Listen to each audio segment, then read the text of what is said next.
যখন যাচ্ছে ততবারই বলছে তুই আসলেই যেন সৎসঙ্গ দিই, তুই আসলেই যেন সৎসঙ্গ দিই। কিন্তু আমি পেরে উঠছি না।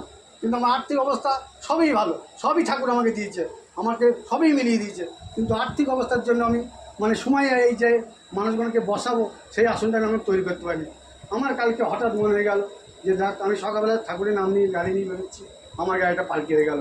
আমার অন্য জায়গায় কিচ্ছু লাগেনি, শুধু এক ফোঁটা রক্ত, সেটা ঠাকুরই আমার পরিকল্পনা করে দিয়েছে। নাহলে আমি যেভাবে জায়গায় পড়েছিলাম আমি সেখানটায় মানে ঠাকুর আমাকে নিয়ে যেতে পারতেন, কিন্তু আমাকে ঠাকুর সেটাতেই আমাকে রক্ষা করেছে। তখন থেকে আমার প্ল্যান হয়ে গেল, বাড়িতে এসে বলছি না আমি সৎসঙ্গ দেবো। আমার বাড়ির লোক সেখানটায় গেছিলো, না যে করেই হোক আমি যোগাযোগ করে মোটামুটি কালকে প্রায় 3টের মধ্যে আমি এই যোগাযোগটা আমাকে ঠাকুর সবই করে দিয়েছিল। তাই যাক, এই বলে আমার মাদের মধ্যে কে বলবে? মাদের মধ্যে হ্যাঁ, অনেকদিন থেকে আপনাকে দেখছি, অনেক সুস্থ হয়েছেন, ভালো হয়েছে। হ্যাঁ বল।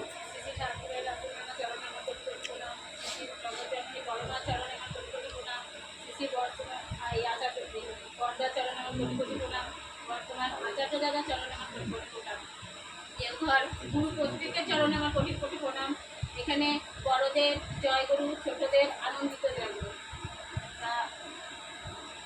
এই যে আমি সত্যি দীক্ষা নিয়ে খুবই তো ভালো আছি, সে তো অনেক পুরানো কথা। তা এখন আমি এই 2 বছর থেকেই সস্তায় নিয়ে, তার মানে আমাদের বাড়ি আমরা 4টি, আমার 2 ছেলে, আজকে আমরা পুজোর বাজার করতে গিয়েছিলাম আমার ছেলেদের জামা প্যান্ট কিনতে।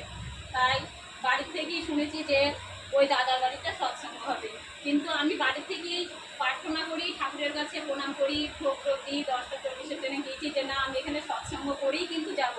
এই যে একটা মনোভাব যদি থাকে, কিন্তু কিন্তু এর আগে ট্রেনেই চলে আসলে আমি প্রার্থনাটা করতে পারতাম। কিন্তু একজন আমাকে আবার একটা ওষুধ কিনতে দিয়েছিল, তার জন্য আমি পিছিয়ে প্রার্থনাটা ধরতে পারলাম না।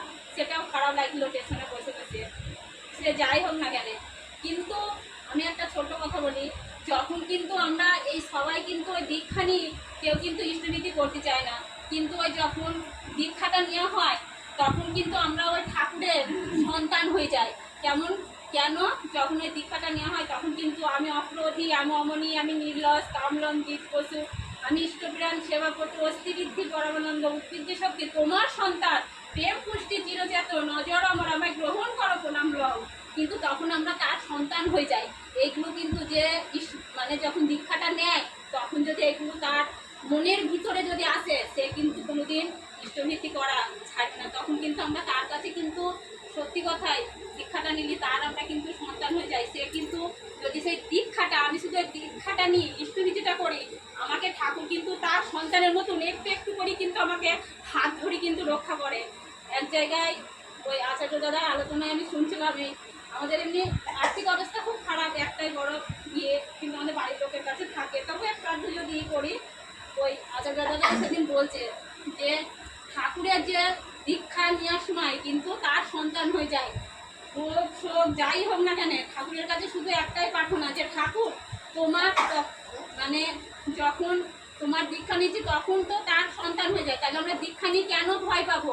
রোগ হতেই পারে, শরীর খারাপ করতেই পারে, কিন্তু তার তোমার ইচ্ছাই সব, তোমার ইচ্ছাই মঙ্গল, তোমার ইচ্ছাই পূর্ণ হোক, আমার যাই হোক না কেন সব কিন্তু তোমার ইচ্ছায়। এইগুলো কিন্তু ওই আচার্য দাদার মানে বলছিল, একটা খুবই ঘটনা কি মানে বলছিল। তাই আমরা যে যেখানেই আছি না কেন এইখানে, আর মানে যে যেখানেই থাকে না, মানে দীক্ষাটা নিয়ে ইষ্টভীতিটা যে করবে, এই ঠাকুরের সন্তান যদি সে ঠিক নিয়ম মতো ইষ্টভীতি করি 30 দিনে, ঠাকুর আবার বলেছে যে আমি 29 দিনে নিই না, 31 দিনে খাই না, আমাকে 30 দিনেই কিন্তু দিতে হয়। সে যদি এইটুকু পালন করতে পারে, আমার বাড়িতে আমার এই সন্তান, আমার যা শরীরের অবস্থা, এই ইয়েতে থেকে আমি কিন্তু কোনোদিনই রক্ষা হতে পারতাম না। শুধু আমি ওই ঠাকুর ধরেছি, ঠাকুরের ইষ্টভীতিটা কিছুই করতে পারি না, পড়াশোনাও জানি না, কিন্তু শুনি মনে ভাবি যে বলবো, বলতে পারি না। এই যে এইটুকু না, আমি কিন্তু কোনোদিন 10টা লোকের সামনে বলা, গান করা আমি কিন্তু কিচ্ছুই পারতাম না। কিন্তু এখন তবু যে 5টা লোকের সামনে বলবো, মানুষের সামনে মানে সামনে প্রার্থনা করতে বসবো, এটুকু কিন্তু আমার সাহস কিন্তু শুধু সেই ঠাকুর ধরে। এই ঠাকুর না ধরলে, ভালো থাকতে হলে, ভালো জায়গায় যেতে হলে শুধু ঠাকুর ধরতে হবে। আমাদের এই ঠাকুরের দীক্ষা নিয়ে কেউ কিছু না করলেও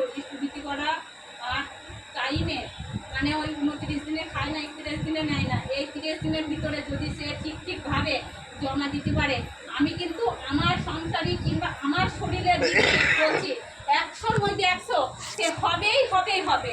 এটা কিন্তু একদম সত্যি ঘটনা। ওই যে একবার শরীর খারাপ করেছিল, ওই দাদা কিন্তু আমাকে সেই থেকেই কিন্তু ফলো করে।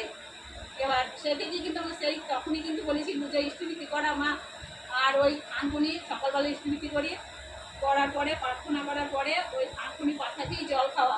আর তো নাম তো সে সকল সময় দেহর ভেতরে যদি জপা যায় সত্যি রক্ষা পাওয়া যায়। তা এই ঠাকুরের কথা কিন্তু অনেকই মানে বলার, আমি এই সৎসঙ্গে গিয়ে শিখা বলা করা কিন্তু অনেক আছে, কিন্তু এই দাদারা বলবে আর উনি বলা। এবার ভাই বলো। আমার ছেলে চোখ দেখে ধরা পড়ছে আপনার চোখ, ওর চোখে ধরা পড়ছে আপনার ছেলে। আমার চোখে ধরি বলছেন। পরম প্রেমার শ্রী ঠাকুর অনুকূল চরণের চরণে আমার কোটি কোটি প্রণাম। জগৎ জননী শ্রী পরমার চরণে আমার কোটি কোটি প্রণাম। পরম পূজ্যপাদ আমাকে দেখতে পাচ্ছেন, ওইখানটা যাও, আমার মুখটা পেছনের ঘরে দেখতে পাচ্ছেন। যে বলবে তাকে না দেখতে পেলে তো অস্বস্তি হবে। বলো। পরম পূজ্যপাদ শ্রী বর্দার চরণে আমার কোটি কোটি প্রণাম। বর্তমান আচার্য দেবের চরণে আমার কোটি কোটি প্রণাম। এখানে উপস্থিত সমস্ত মা বাবা পিতৃপুত্র মানুষজন সবার চরণে আমার কোটি জয় মানুষের জয় গুরু। এবং আমাকে প্রতিদিনই বলি সৎসঙ্গে, তো আমাকে